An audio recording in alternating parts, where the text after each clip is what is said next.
Welcome back. Well, each day we are learning more about how deeply flawed the national VA system has become. Well, one small town has had enough, and it is taking matters into its own hands. Our own Anna Kleiman visited Nutley, New Jersey, where they're vowing to leave no veteran behind. Good morning, Anna. Hey, good morning to you, Clayton. Good morning to everybody at home. Yes, it's a small town solution, vowing to help the men and women in uniform like these. These are our friends from Fleet Week joining us. We'll check in with them in just a bit. But we want to take you to Nutley, New Jersey, where they're vowing to leave no veteran behind.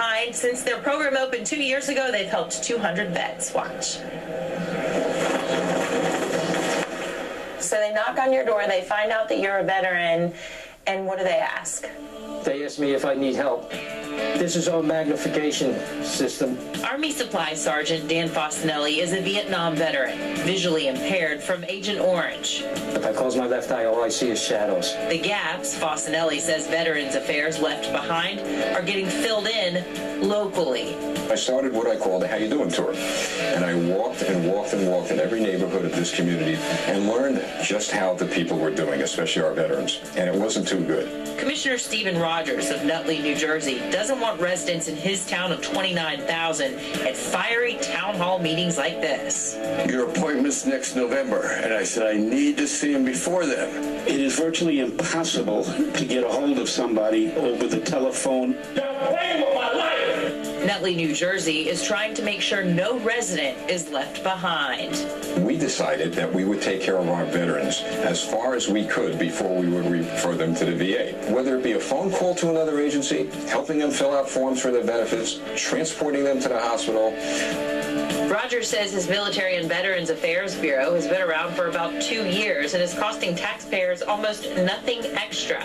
The assistant director, for example, does 2 jobs for 1 salary. As opposed to having one person who, be assistant director, the other person the health investigator, I'm taking on 2 responsibilities at once. We have doctors who have stepped up, psychologists who have stepped up. The spirit of volunteerism in America is strong here in Nutley, New Jersey. So is this small town solution possible on a grander scale? I really want to see the federal government think about this. Send that money to local municipalities.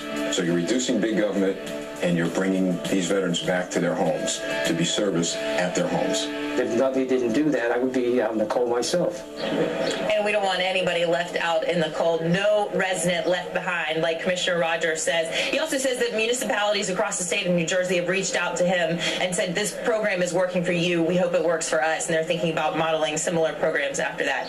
So guys, are you ready for some barbecue for some famous Daves?